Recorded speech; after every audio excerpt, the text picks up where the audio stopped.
મિત્રો spectrum high school PS Patel 39 વર્ષનો મારો અનુભવ છે એનો હું ટીચિંગમાં ઉપયોગ કરું છું। મારી જુદી જુદી મેથડ જે હું સમજાવતો જાઉં છું। ગુજરાત રાજ્ય લેવલે કેઆરપી આરપી તેમજ શિક્ષણના તમામ ક્ષેત્રોમાં લેખન સહિત તમામ જગ્યાએ કામ કરેલું છે। એવા મારા બહોળા અનુભવનો હું ઉપયોગ મારા ટીચિંગ દરમિયાન કરું છું। મારો લાભ અવશ્ય લેજો એવું ખાસ જણાવું છું। गुड मॉर्निंग फ्रेंड्स, આપણે આજે આ ચેપ્ટર નંબર 3 જે છે એની છેલ્લી થિયરી ઉપર આવીએ છીએ। ચેપ્ટર નંબર 3 લાંબુ ચેપ્ટર હતું, એમાં વિવિધ પ્રકારની થિયરીઓ ઘણી બધી હતી। એ પૈકી આ છેલ્લી થિયરી છે આ ચેપ્ટરની, જે ક્ષારણ તરીકે ઓળખાય। ક્ષારણ હવે ક્ષારણનો સાદો અર્થ શબ્દ વાપરું છું, વ્યાખ્યા નહીં મિત્રો, ધ્યાન રાખજો। લોખંડને કાટ લાગવાની પ્રક્રિયા એટલે એક ધાતુનું ક્ષારણ છે। પણ હવે અર્થ એવો થયો, હવે હું વ્યાખ્યા ઉપર જઉં છું, જોજો। ભેજવાળી હવાના સંપર્કમાં આવતા, સમજો કયા શબ્દો વાપરું છે। ભેજવાળી હવાના સંપર્કમાં આવતા લોખંડ પર કાટ લાગવાની પ્રક્રિયા, ચાંદીની સપાટી ઝાંખી પડવાની પ્રક્રિયા, અને તાંબુ કે પિત્તળ હોય તો તેની સપાટી ઉપર લીલા રંગનો ક્ષાર સ્પોટ્સ ઉત્પન્ન થવાની પ્રક્રિયાને ધાતુ ક્ષારણ કહે છે। ફરીથી બોલું છું મિત્રો, ધ્યાન રાખજો। ભેજવાળી હવાના સંપર્કમાં આવતા લોખંડને કાટ લાગવાની પ્રક્રિયા, ચાંદીની સપાટી ઝાંખી પડવાની પ્રક્રિયા, અને તાંબા પિત્તળ પર લીલા રંગનો ક્ષાર સ્પોટ સ્વરૂપે બિંદુઓ તરીકે ઉત્પન્ન થવાની પ્રક્રિયા ને ધાતુ ક્ષારણ કહે છે। હવે મિત્રો, ધાતુ ક્ષારણને કારણે ખૂબ નુકસાન થતું હોય છે, તો ધાતુ ક્ષારણ એ ખરેખર શું છે એ આપણે સમજવા પ્રયત્ન કરવો છે। આમ તો ધાતુ ક્ષારણની પ્રક્રિયાઓ ખૂબ જ અટપટી હોય છે, પરંતુ લોખંડની કાટ લાગવાની પ્રક્રિયા જે છે એ કેવી રીતે થાય છે હું સમજાવું છું। હવે મિત્રો, લોખંડને ક્યારે કાટ લાગે અને ક્યાંથી કાટ લાગે, તો વિચારીએ તો ચોમાસાની અંદર લોખંડ ઉપર કાટ જલ્દી લાગશે। કેમ? તો ચોમાસાની અંદર ભેજનું પ્રમાણ વધારે હોય, લોખંડ પાણીના સંપર્કમાં આવે, ભેજના સંપર્કમાં આવે એટલે કાટ લાગવાની પ્રક્રિયા ઝડપી થતી હોય છે। બીજી વાત કે ક્યાંથી કાટની શરૂઆત થાય, તો જોજો મિત્રો, કોઈ પણ આવી પ્લેન સપાટી હોય, સરખી સપાટી, તો ત્યાંથી ક્યારેય કાટની શરૂઆત નહીં થાય। કાટની શરૂઆત હંમેશા જ્યાં કોઈ જગ્યાએ જોઈન્ટ હોય અથવા કોઈ રિવેટ મારેલો હોય ત્યાંથી જ કાટની શરૂઆત થશે। હવે એ સમજૂતી માટે ધારો કે આ એક લોખંડનો સળિયો છે, લોખંડનો સળિયો છે, એની આ થોડીક સપાટી એવી છે કે જે વળાંકવાળી છે, માનો થોડીક સપાટી એવી છે કે જે વળાંકવાળી છે, તો આ વળાંકવાળા વિભાગની અંદર Fe ના જે કોઈ પરમાણુઓ હોય એ વધુ સક્રિય હોય છે।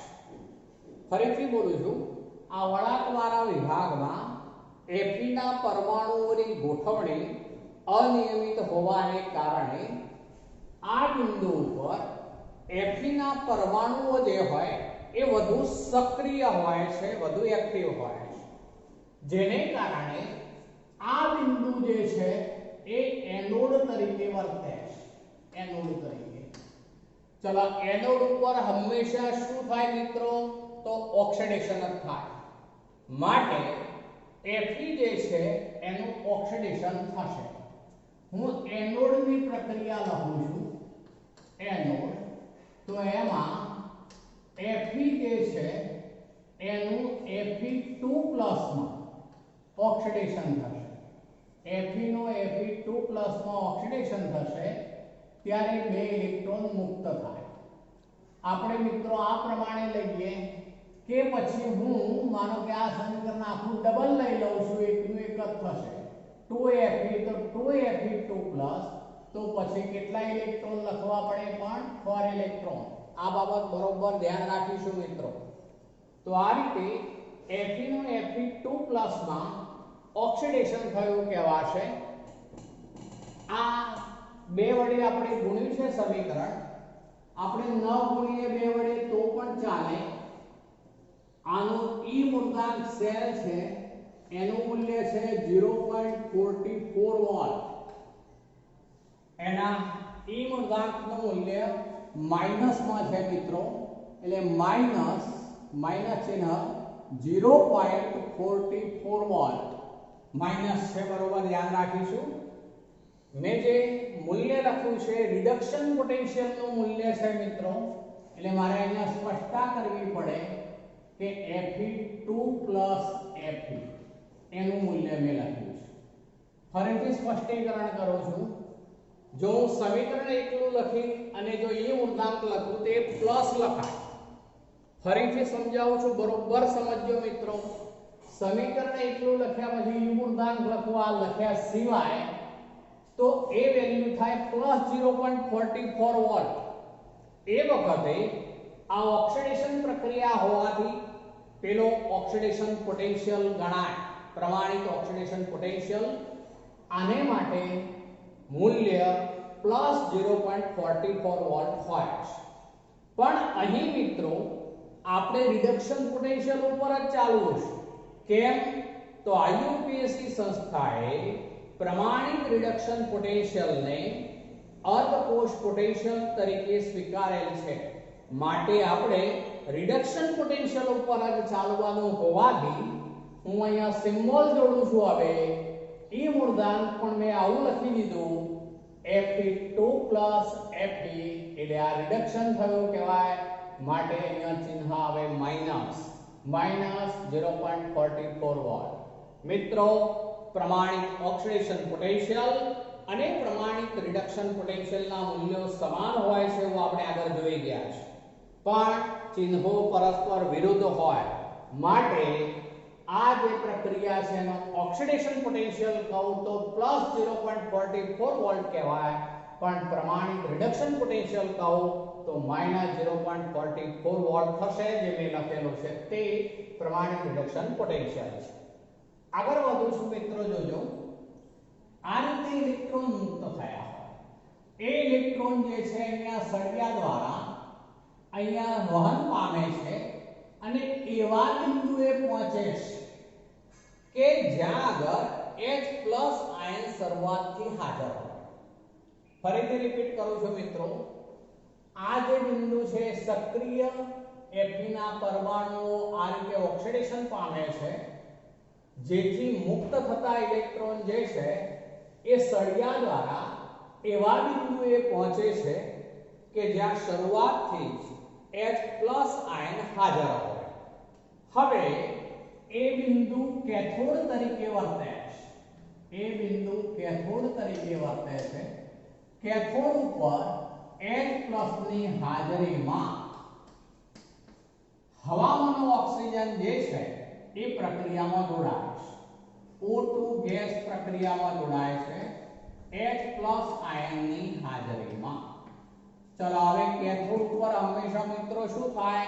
તો રિડક્શન માટે મારે આ બાજુ અહીંયા ઇલેક્ટ્રોન મૂકવા પડે. મેં અત્યારે એક જ ઇલેક્ટ્રોન લખ્યો, પછી બેલેન્સ ઉપર જઈશું મિત્રો. ચલો તેમાંથી શું બને એ લઉં છું. હવે જોજો, તો તેમાંથી હાઇડ્રોજન અને ઓક્સિજન હોવાથી આ બાજુ બનાવું છું H2O લિક્વિડ. હવે મિત્રો સમીકરણને આપણે બેલેન્સ કરવું છે. પણ હવે બેલેન્સ કરવા માટે જુઓ O2 છે એટલે ઓક્સિજન 2 છે, તો મારે ઓક્સિજન 2 કરવા માટે આને 2 વડે ગુણવું પડે. તો હવે જુઓ મિત્રો બંનેમાં ઓક્સિજન 2 થઈ ગયા. હાઇડ્રોજનની વાત કરીએ તો 2 ગુણા 4 છે. હાઇડ્રોજન 4 કરવા માટે આને 4 વડે આપણે ગુણવું પડે, એટલે હાઇડ્રોજન પણ 4 થયા મિત્રો. હવે મિત્રો આ સમીકરણ હજુ બેલેન્સ નથી. જુઓ તમારી જાતે, આ સમીકરણને બેલેન્સ માટે હજુ શું ખૂટે છે? તો બંને તરફનો વીજભાર પણ સંતુલિત હોવો જોઈએ. અહીં જમણી તરફનો વીજભાર 0 છે, તો ડાબી તરફનો ટોટલ વીજભાર થવો જોઈએ 0. O2 ઉપર તો 0 વીજભાર જ છે, પણ આ 4 પ્લસ હોવાથી અહીંયા કેટલા ઇલેક્ટ્રોન લેવા પડે? આપણે તો 4 ઇલેક્ટ્રોન. તો એ 4 ઇલેક્ટ્રોન લઈશું મિત્રો. તો હવે સમીકરણ કેથોડ ઉપર O2 ગેસ વત્તા 4H પ્લસ aqueous વત્તા 4 ઇલેક્ટ્રોન gives H2O liquid. આ રીતનું સમીકરણ બન્યું મિત્રો. અહીં આપણે 4 ઇલેક્ટ્રોન હોવાથી પેલામાં 4 ઇલેક્ટ્રોન કરવા માટે જ મેં સમીકરણને શરૂઆતથી 2 વડે ગુણી દીધું છે. બાકી એને 2 વડે ગુણ્યા સિવાય લખીએ આપણે તો પણ એ સાચું. પણ આપણે અહીંયા એકંદર પ્રક્રિયા લેવી હોય તો બંનેનો સરવાળો કરવો પડશે. એ સરવાળો કરવો પડે ત્યારે ઇલેક્ટ્રોનની સંખ્યા સમાન જોઈએ, એટલા માટે જ મેં એનોડના સમીકરણને શરૂઆતથી 2 વડે ગુણી દીધા છે. હવે આ કેથોડ જે છે એના ઉપરનું સમીકરણ થયું. કેથોડ ઉપરની આ જે પ્રક્રિયા છે મિત્રો, એ પ્રક્રિયા દરમિયાન જે રિડક્શન થયું છે એ રિડક્શન પોટેન્શિયલ જે છે એનું મૂલ્ય જે છે એ 1.23 વોટ છે. આના રિડક્શન પોટેન્શિયલ E મૂળાંક નું જે મૂલ્ય છે એ 1.23 વોટ 1.23 વોલ્ટ. પણ એ જે છે રિડક્શન પોટેન્શિયલ જ છે. મેં અહીંયા મિત્રો એ મૂળાંકની સાથે કોઈ ઉલ્લેખ નથી કર્યો, પણ અહીંયા પ્રક્રિયા રિડક્શન પ્રક્રિયા હોવાથી ઉલ્લેખ ન કરીએ તો પણ એ રિડક્શન પોટેન્શિયલ જ છે એવું અર્થઘટન થાય. એ મૂળાંક બરાબર 1.23 વોલ્ટ અને એ વેલ્યુ પ્લસ છે મિત્રો, ત્યાં માઈનસ નથી, ત્યાં પ્લસ છે. ચલો તો એ કેથોડ ઉપરની પ્રક્રિયા થઈ મિત્રો. એટલે એનો અર્થ તો એવો થયો કે આ સળિયાની સપાટી ઉપર એક પ્રકારનો વિદ્યુત રાસાયણિક કોષ રચાયો છે. મિત્રો આમાં ઘણી વખત એવું બનવાનું કે આ જે વળાંકવાળો વિભાગ છે એમાં પાણી સંગ્રહિત થયેલું હોય એવું બનવાનું. પાણી સંગ્રહિત થયેલું હોય એટલે H2O, જેમાં વાતાવરણમાં રહેલો કાર્બન ડાયોક્સાઇડ વાયુ જે છે એ દ્રાવ્ય થાય. વાતાવરણમાંનો કાર્બન ડાયોક્સાઇડ એ પાણીમાં દ્રાવ્ય થવાથી H2CO3 બને. H2CO3 તો આ કાર્બનિક એસિડ બને. એ કાર્બનિક એસિડ જે H2CO3 છે એ કાર્બનિક એસિડ જે છે એનું આયનીકરણ થાય મિત્રો. એના આયનીકરણથી H+ aqueous બને અને બીજું બનશે HCO3 aqueous. તો આ H+ આયન જે બન્યું એ આ કેથોડ ઉપર હાજર હોય જે આપણે અહીંયા લીધો છે. ફરીથી રિપીટ કરું છું, કેથોડ તરીકે કોણ વર્તશે? તો તે જે સ્થાને શરૂઆતથી H+ આયન હાજર હોય. પણ હવે એ H+ આયન કેવી રીતે ઉત્પન્ન થયો એ અહીંયા બતાવી દીધું મેં મિત્રો. તો અહીં જે કંઈ ભેજ અથવા પાણી હોય તેની અંદર વાતાવરણમાં રહેલો કાર્બન ડાયોક્સાઇડ દ્રાવ્ય થતા H2CO3 કાર્બોનિક એસિડ બનાવે, જે H2CO3 નું આયનીકરણ થતા H+ aqueous બને, HCO3 aqueous બને. આ H+ આ બિંદુ ઉપર હોવાને કારણે જ તે કેથોડ તરીકે વર્તે છે, જેથી સળિયાની સપાટી દ્વારા એનોડ પરથી આવેલા ઇલેક્ટ્રોન આ કેથોડ બિંદુ પર પહોંચે જ્યારે H+ હાજર છે તે હવામાંના O2 દ્વારા આ પ્રમાણે રિડક્શન પામી પાણી H2O બનાવે છે. તો આનો અર્થ એવો થયો મિત્રો કે અહીં સળિયાની સપાટી ઉપર એક પ્રકારનો વિદ્યુત રાસાયણિક કોષ અથવા ગેલ્વેનિક કોષની રચના થઈ. આ મિત્રો એક પ્રકારનો ગેલ્વેનિક કોષ જ રચાયો એમ કહેવાશે. એનોડ છે, કેથોડ છે અને આમાં દ્રાવણ છે એવો ઘટક થઈ શકે મિત્રો.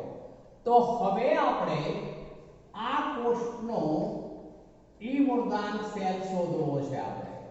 તો કોષનો ઈ મૂળાંક સેલ લઈએ મિત્રો. તો યાદ કરો ઈ મૂળાંક ઓફ કેથોડ, ઈ મૂળાંક RED ઓફ કેથોડ, ઈ મૂળાંક RED of cathode minus E મૂળાંક RED ઓફ એનોડ. મિત્રો ફરીથી યાદ કરી લો આ બાબત. શરૂઆતમાં આપણે ગેલ્વેનિક કોષ માટે જે છે એ આ સૂત્ર તારવેલું. E ઓફ સેલ, E મૂળાંક સેલ બરાબર A મૂળાંક RED of cathode minus A મૂળાંક RED ઓફ એનોડ. ચલો હવે મિત્રો A મૂળાંક RED ઓફ કેથોડ નું મૂલ્ય કયું છે એ જુઓ. તો કેથોડ નું મૂલ્ય જે આપ્યું છે પ્લસ છે 1.23 વોલ્ટ. તો આ વેલ્યુ 1.23 વોલ્ટ છે. આ માઈનસ ચિહ્ન મૂક્યું મેં માઈનસ. અને આ E મૂળાંક RED ઓફ એનોડ.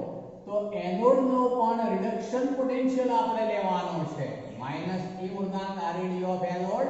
તો માઈનસ પછી આ ચિહ્ન છે પેલાનું માઈનસ 0.44.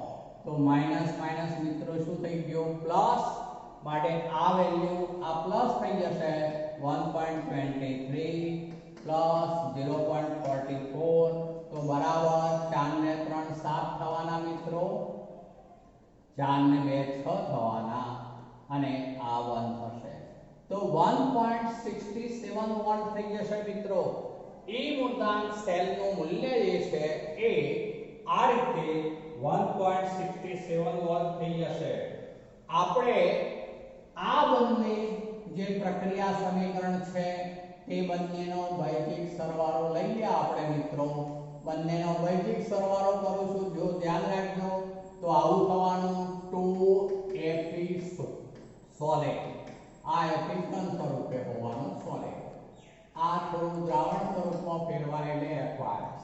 એટલે ટ્વાઇસ Fe સોલિડ વત્તા O2 ગેસ વત્તા 4H પ્લસ એક્વાયસ. બંનેમાં ઇલેક્ટ્રોન સરખા છે, સામ સામે એટલે ઇલેક્ટ્રોન ઉડી જશે. gives twice Fe2 plus aqueous વત્તા ચલો બીજું શું બની જશે તો 2H2O liquid, 2H2O liquid. તો મિત્રો આવું સમીકરણ બની ગયું. આ 2Fe solid વત્તા O2 gas વત્તા 4H plus aqueous gives twice Fe2 plus aqueous વત્તા 2H2O liquid જેનો E મૂળાંક સેલ આપણે જે ઉપર ગણી કાઢ્યો તે 1.67 વોલ્ટ ગણાશે મિત્રો. 1.67 વોલ્ટ. માટે આ પ્રક્રિયા સરળતાથી થશે કારણ કે એ મૂળાંક સેલનું મૂલ્ય ધન છે. માટે તેઓ ગેલ્વેનિક કોષની રાસાયણિક પ્રક્રિયાઓ સરળતાથી થાય. માટે આવી પ્રક્રિયા સરળતાથી થવાય. આગળ શું બોલું છે સમજજો મિત્રો. અહીં Fe2+ આયન ઉત્પન્ન થયો. હવે એ Fe2+ આયન વાતાવરણમાં રહેલા ઓક્સિજનના સંપર્કમાં આવે છે, જેને કારણે હવે તેનું Fe3+ માં ઓક્સિડેશન થાય છે. ફરીથી રિપીટ કરું છું મિત્રો. સીધું Fe માંથી Fe3+ બનતું નથી. પહેલા Fe નું ઓક્સિડેશન થઈ Fe2+ આયન બન્યો હોય છે. એ Fe2+ આયન આ રીતે સંપૂર્ણ પ્રક્રિયામાં ભાગ લીધા બાદ હવે તે Fe2+ હવામાંના ઓક્સિજનના સંપર્કમાં આવતા Fe3+ નું ઓક્સિડેશન પામે છે અને ત્યારબાદ એ Fe3+ આયન જે છે એ ઓક્સિજન સાથે સંયોજાતા તેમાંથી Fe2O3.X2O આવું સંકીર્ણ બનાવે છે. Fe2O3 પોઈન્ટ x@2 આવું સંકીર્ણ બનાવે છે. અહીં at2 ની સંખ્યા ગમે તેટલી હોઈ શકે એવો અર્થ થશે. મેં અહીંયા Fe2O3 લીધું મિત્રો, એટલે અર્થ એવો થયો કે આ Fe3+ છે. જુઓ Fe3+. તો આ રીતે Fe2+ નું હવામાંના ઓક્સિજન દ્વારા ઓક્સિડેશન થતા Fe3+ આયન બને. એ Fe3+ આયન ત્યારબાદ જે છે એ Fe2O3 માં રૂપાંતર પામે છે. આ જે સૂત્ર છે મિત્રો એને જ કહેવાય છે લોખંડનો કાટ. લોખંડનો કાટ એનું સૂત્ર ફરીથી બોલું છું, Fe2O3.X@2O. તો આ રીતે લોખંડને કાટ લાગતો હોય છે. આ એક ધાતુ ક્ષારણ છે. એનું ઉદાહરણ લીધું છે આપણે લોખંડને કાટ લાગવાની પ્રક્રિયા. હવે મિત્રો ધાતુ ક્ષારણને કારણે વર્ષે આપણને કરોડો રૂપિયાનું નુકસાન થતું હોય છે. બરોબર સમજજો. આપણે વ્યવહારમાં કેટલીય જગ્યાએ લોખંડની વસ્તુઓનો ઉપયોગ કરતા હોઈએ છીએ. જો આ રીતે લોખંડને કાટ લાગે તો એનું આયુષ્ય ઓછું થઈ જાય અને તેથી આપણને કરોડો રૂપિયાનું નુકસાન થાય. એક ઉદાહરણ કહું છું મિત્રો, લગભગ 5 દિવસ પહેલી જ વાત કરું છું મિત્રો. હું એક ટીવી ન્યૂઝ જોતો હતો જેમાં ચીન અને ભારત વચ્ચે જે પેલી ખાડીની અંદર જે થોડું યુદ્ધ જેવી સ્થિતિ થઈ હતી એ વખતે આપણું ભારતીય સૈન્યનું એક મોટું જે એન્જિન હતું એને એક મોટો માલવાહક ટ્રક જે છે એ ઉત્તરાખંડના એક પુલ ઉપરથી પસાર થઈ રહ્યો હતો. મેં ખુદ જોયું ઉત્તરાખંડનો એ પુલ જેવું એ બહુ હેવી સાધન હતું, જેવું પસાર થવા ગયું એ આર્મીનું સાધન અને એવો તરત જ એ પુલ તૂટી ગયો મિત્રો. એટલે એનો અર્થ એવો થયો કે ઉત્તરાખંડનો એ પુલ જે છે એ ચીનની સરહદ સુધી પહોંચવા માટે ખૂબ જ ઉપયોગી હતો, પણ એનું સમારકામ જે થવું જોઈએ એ યોગ્ય રીતે ન થવાને કારણે કદાચ એવું બની શકે કે એ પુલ જે છે એને કાટ લાગ્યો હોય અને તેને કારણે વીક બની ગયો હોય, જેને કારણે હેવી આ આર્મીનું સાધન જ્યારે એના ઉપરથી ટેન્ક લઈને પસાર થઈ રહ્યું હતું તે જ સમયે એ પુલ આખો ક્રેક થઈ ગયો અને નદીની અંદર એ સાધન સહિત પડ્યો હતો. એ આજ 5 દિવસ પહેલી જ ઘટના ટીવી ઉપર મેં જોયેલી ઘટના છે વાત કરું છું. તો આ રીતે મિત્રો આપણને પણ અને સરકારને પણ કરોડો રૂપિયાનું નુકસાન થાય, જેથી આ નુકસાનથી બચવું જરૂરી હોય. તો હવે આપણે ધાતુ ક્ષારણ અટકાવવાના ઉપાય લઈએ. અટકાવવાના ઉપાય. ધાતુ ક્ષારણ કેવી રીતે અટકાવી શકાય એની વાત છે. તો સૌથી પહેલા તો ધાતુ ક્યારે કાટ લાગે છે? તો ભેજવાળી હવાના સંપર્કમાં આવવાથી. એટલે એનો અર્થ એવો થયો મિત્રો કે લોખંડ જે છે એ ભેજવાળી હવાના સંપર્કમાં આવતું અટકાવવું જોઈએ. તો એને માટે વિવિધ ઉપચારો પૈકી એકની વાત કરું તો રંગનું અસ્તર ચડાવવું જોઈએ. રંગનું અસ્તર મિત્રો તમને ખબર છે આપણે ઘેર બારી બારણા હોય ત્યારે એ બારી બારણાને આપણે રંગ કરવો પડે છે. એ લોખંડની જે વસ્તુ હોય એના ઉપર આપણે ફરજિયાત રંગ કરવો પડે છે. અમુક વખત એવું બને કે રંગ કરે માનો કે 6-7 વર્ષ થઈ ગયા હોય તો કેટલાક ભાગમાંથી રંગ નીકળી ગયો હોય તો એ ધાતુ હવાના સંપર્કમાં આવવાથી ત્યાંથી કાટની શરૂઆત થઈ જાય છે. એટલે મિત્રો આપણે અમુક નિયમિત અંતરે કાટ લાગતો અટકાવવા માટે રંગ કરવો જરૂરી હોય. તો એક તો રંગનો અસ્તર ચડાવવો જોઈએ. બીજું છે કેટલાક નિરોધકો કહેવાશે. નિરોધકો જે રસાયણો છે જે કાટ લાગતો અટકાવે છે એમાં એક છે બિસ્ફિનોલ. નામ ખાસ યાદ રાખીશું મિત્રો. નીટ JEE માં આવા પ્રશ્નો ક્યારેક મૂકેલા હોય છે. બિસ્ફિનોલ છે, બીસ છે મિત્રો, બીસ નહીં, બરોબર ધ્યાન રાખજો. બિસ્ફિનોલ તરીકે જે ઓળખાશે. આ એક એવું રસાયણ છે કે જે લોખંડની સપાટી ઉપર લગાવવાથી એ પાતળો સ્તર બનાવી દેશે, જેને કારણે લોખંડને હવાના સંપર્કમાં, ભેજના સંપર્કમાં આવતું અટકાવશે. માટે એક પ્રકારનો નિરોધક થયો કહેવાશે, જે લોખંડને કાટ લાગતો અટકાવી શકાય. એ ઉપરાંત મિત્રો ત્રીજી વિકલ્પની વાત કરું તો લોખંડની સપાટી પર Sn કે Zn કે Mg નું પડ ચડાવવામાં આવે છે. જે Fe છે એ Fe નો હું હવે ઓક્સિડેશન પોટેન્શિયલ બોલું છું મિત્રો, બરોબર યાદ રાખજો. Fe ના ઓક્સિડેશન પોટેન્શિયલ કરતા વધુ ઓક્સિડેશન પોટેન્શિયલ હોય તેવી ધાતુઓ જેમાં Zn Mg. ક્યારેક Sn નો પણ ઉપયોગ થાય છે. Sn એટલે કલાય, એનો ઉપયોગ પણ થાય છે. પણ Sn માં મુશ્કેલી એક છે કે થોડાક ભાગમાંથી પણ પડ નીકળી ગયું હોય તો એ ખુલ્લું થયેલો Fe જે હોય ત્યાંથી કાટની શરૂઆત થઈ જશે.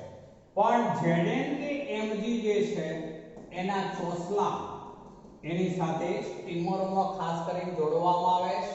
જે પતરા હોય છે લોખંડના, એના ઉપર જસતનો ઢોળ ચડાવવામાં આવે છે Zn નો, જે પ્રક્રિયાને ગેલ્વેનાઇઝિંગ પ્રક્રિયા કહેવાય છે. ગેલ્વેનાઇઝિંગ. તો ગેલ્વેનાઇઝિંગ કરવામાં આવે છે લોખંડનું, જેથી લોખંડના પતરા ઉપર Zn નો સ્તર ચડાવવાની પ્રક્રિયા એ ગેલ્વેનાઇઝિંગ કહેવાય, જેને કારણે લોખંડને કાટ લાગતો અટકાવી શકાશે. સ્ટીમરની અંદર Zn કે Mg ના મોટા ચોસલા જોડી દેવામાં આવે છે. હવે મિત્રો Zn કે Mg ના ચોસલા એ સ્ટીમરની અંદર Fe ને સમાંતર જોડવામાં આવે છે. હવે આ બંને સાથે હોય ત્યારે એવું બનવાનું કે જે Zn કે Mg છે એનો પ્રમાણિત ઓક્સિડેશન પોટેન્શિયલ બોલું છું, બરોબર ધ્યાન રાખજો મિત્રો. પ્રમાણિત ઓક્સિડેશન પોટેન્શિયલ Zn કરતા ઊંચો છે, જેને કારણે Fe કરતા ઊંચો છે. ફરીથી રિપીટ કરું છું, આ Zn છે અથવા Mg છે જેમનો પ્રમાણિત ઓક્સિડેશન પોટેન્શિયલ એ Fe ના પ્રમાણિત ઓક્સિડેશન પોટેન્શિયલ કરતા વધુ ઊંચો છે, જેને કારણે જે Mg કે Zn છે તે પોતે એનોડ તરીકે વર્તશે, જેથી તે પોતે Zn કે Mg પોતે ઓગળી જશે, પણ Fe ને એનોડ બનવા દેશે નહીં. માટે Fe જ્યાં સુધી એનોડ ન બને ત્યાં સુધી Fe નો Fe2+ કે Fe3+ માં ઓક્સિડેશન થશે નહીં, ત્યાં સુધી લોખંડને કાટ લાગશે નહીં. જેથી મિત્રો સ્ટીમરોની અંદર જે છે એ લોખંડની પ્લેટો કે ગડરની સાથે Zn કે Mg ના ચોસલા જોડવામાં આવતા હોય છે. માટે Zn કે Mg પોતાનું બલિદાન આપી દે છે, પણ લોખંડને કાટ લાગતું બચાવે છે. તો આમ મિત્રો Zn કે Mg ને બલિદાન આપનાર એનોડ તરીકે ઓળખવામાં આવે છે. તો આમ ધાતુ ક્ષારણ અટકાવવા માટે આ વિવિધ પ્રકારના ઉપાયો છે મિત્રો. Sn નો પણ ઉપયોગ થઈ શકતો હોય છે, Sn, Zn, Mg વગેરેનો. તો આમ ધાતુ ક્ષારણ અટકાવવું જોઈએ. તો મિત્રો થિયરીની દ્રષ્ટિએ આ ચેપ્ટર જે છે સંપૂર્ણ પૂરું થાય છે. હવે આપણે કેટલાક જે એક્ઝામ્પલ છે એના ઉપર જવું છે મિત્રો. હવે એમાં હું પહેલા આ ચેપ્ટરના કેટલાક સ્વાધ્યાયના પ્રશ્નોની ચર્ચા કરું છું, જે નીટ JEE માટે ખૂબ અગત્યના છે મિત્રો, ખાસ ધ્યાન રાખીશું. આપણે સ્વાધ્યાય 3.1 છે એમાં આવું આપેલું છે, જોજો નીચેની ધાતુઓને તેમના ક્ષારના દ્રાવણોમાંથી એકબીજાને વિસ્થાપિત કરતા ક્રમમાં ગોઠવો. આપણને આવી ધાતુઓ આપેલી છે, Al છે, Cu છે, Fe છે, Mg છે અને Zn છે. હવે મિત્રો આપણે આગળ વિદ્યુત રાસાયણિક શ્રેણી અથવા EMF શ્રેણી જોઈ ગયા હતા. આપણને દરેક તત્વ જે છે એના E મૂળાંકના મૂલ્યો જે છે એ યાદ રહેવા એવું કોઈ જરૂરી નથી, પણ તમને એનો ક્રમ યાદ રહેવો જોઈએ. તો હવે હું આ જે તત્વો આપેલા છે એના ઉપરથી હું EMF શ્રેણી બનાવું છું મિત્રો, બરોબર ધ્યાન રાખજો. તો હવે આવું બનવાનું, આ બધા પૈકી Cu જે છે એના E0 ReD નું મૂલ્ય સૌથી વધુ છે. ફરીથી રિપીટ કરું છું મિત્રો, આ બધા તત્વો પૈકી Cu ના E0 ReD નું મૂલ્ય સૌથી વધુ છે, માટે હું Cu ને સૌથી ઉપર લાવું છું. ચલો મિત્રો, Cu પછી જે આવશે એમાં Fe આવશે. Cu પછી Fe, જેનો E0 ReD થોડોક ઓછો છે. ત્યાર પછી આવશે Zn, ત્યાર પછી આવશે Al અને છેલ્લે આવશે Mg. આ જે કોઈ તત્વો છે તેમના E મૂર્ધાંક ReD ના મૂલ્યો જે છે, પ્રમાણિત રિડક્શન પોટેન્શિયલ ના મૂલ્યો એ ક્રમશઃ ઘટતા જાય તે રીતે આ આપણે ગોઠવતા ગયા છે.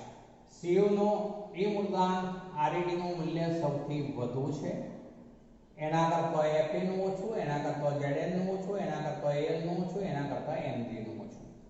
આપણે મિત્રો EMF શ્રેણીમાં એવું જોઈ ગયા હતા, યાદ કરો, જે સૌથી ઉપર હોય એના ક્ષારનું દ્રાવણ હોય તો તેનું રિડક્શન થઈ શકશે, કારણ કે એનો E0 ReD સૌથી વધુ છે, માટે તેનું રિડક્શન થઈ શકે. અર્થ એવો થશે મિત્રો કે Cu જે છે એનું કોઈ દ્રાવણ હોય, એટલે કે Cu2+ આયન ધરાવતું દ્રાવણ, તો એવા દ્રાવણનું Fe, Zn, Al અને Mg એ તમામ દ્વારા રિડક્શન થઈ શકશે. ફરીથી બોલું છું મિત્રો, Cu2+ આયન ધરાવતું કોઈ પણ ક્ષારનું જલીય દ્રાવણ હશે તો તેમાંથી, અથવા ક્ષારનું દ્રાવણ હશે તો તેમાંથી Fe, Zn, Al કે Mg દ્વારા Cu2+ નું Cu સોલિડમાં રિડક્શન થઈ શકશે, કારણ કે તેનો રિડક્શન પોટેન્શિયલ આ બાકીના બધા તત્વો કરતા સૌથી વધુ છે. હવે મિત્રો આપણે Fe માટે વાત કરીએ. Fe માટે તો Fe જે છે એ Fe2+ આયન હોય તો તેનું Zn, Al કે Mg દ્વારા Fe સોલિડમાં રિડક્શન થઈ શકશે. ફરીથી બોલું છું, Fe નું Fe2+ આયન હશે તો એવા ક્ષારના દ્રાવણનું Zn, Al કે Mg દ્વારા Fe2+ નું Fe સોલિડમાં રિડક્શન થઈ શકશે, પણ Fe2+ નું CO સોલિડ દ્વારા રિડક્શન થઈ શકશે નહીં. બરોબર ધ્યાન રાખજો, Fe2+ આયન ધરાવતા દ્રાવણનું CO સોલિડ દ્વારા રિડક્શન થઈ શકે નહીં. ચલો ત્યારબાદ આગળ લઈએ, Zn ની વાત કરું મિત્રો, તો Zn2+ આયન હોય તો તેનું Al3+ અને Mg2+ એ બંને દ્વારા Zn સોલિડમાં રિડક્શન થઈ શકશે. ફરીથી બોલું છું, Zn જે ઉપર છે માટે Zn2+ આયન ધરાવતું કોઈ ક્ષારનું દ્રાવણ હોય તો તેનું તેનું Al કે Mg દ્વારા Zn2+ નું Zn સોલિડમાં રિડક્શન થઈ શકશે. ચલો એ જ રીતે આપણે આ Zn2+ છે એનું આ બે ધાતુ દ્વારા રિડક્શન થઈ શકે નહીં. ચલો Al જે છે તે Al3+ આયન ધરાવતો કોઈ પણ ક્ષાર હોય તો તેનું Mg દ્વારા રિડક્શન થઈ શકશે. Al3+ આયન ધરાવતા ક્ષારનું Mg દ્વારા રિડક્શન થઈ શકશે. પણ હવે આ Al નું Zn-FeKCO દ્વારા રિડક્શન થઈ શકશે નહીં. Mg2+ આયન ધરાવતું કોઈ ક્ષાર આપણી પાસે હોય તો આમાંથી કોઈ પણ ધાતુ દ્વારા તેનું Mg2+ નું Mg સોલિડમાં રિડક્શન થઈ શકશે નહીં મિત્રો. તો આ રીતે EMF શ્રેણી ઉપરથી આપણે કહી શકીએ કે ઉપર રહેલું જે કોઈ તત્વ હોય એના ક્ષારનું દ્રાવણ હોય તો તેમાં નીચે આવેલી કોઈ પણ ધાતુ ઉમેરીશું તો તેવી પ્રક્રિયા થશે. તેવા ક્ષારના દ્રાવણનું તે ધાતુમાં રિડક્શન થઈ શકશે. એટલે આના માટે આ બધા રિડક્શન કરતા તરીકે વર્તશે, આને માટે આ બધા રિડક્શન કરતા તરીકે વર્તશે, આને માટે Al અને Mg રિડક્શન કરતા ગણાશે, Al માટે Mg રિડક્શન કરતા ગણાશે. તો આમ નીચે રહેલો હોય રિડક્શન કરતા ગણાય, ઉપર રહેલો હોય તે ઓક્સિડેશન કરતા ગણાય. તો આ રીતે આપણે આ પ્રશ્નનો જવાબ ગણી શકીએ. હવે મિત્રો ચલો આજે આટલે સુધી રાખીએ છીએ, આવતીકાલે આગળ લઈશું.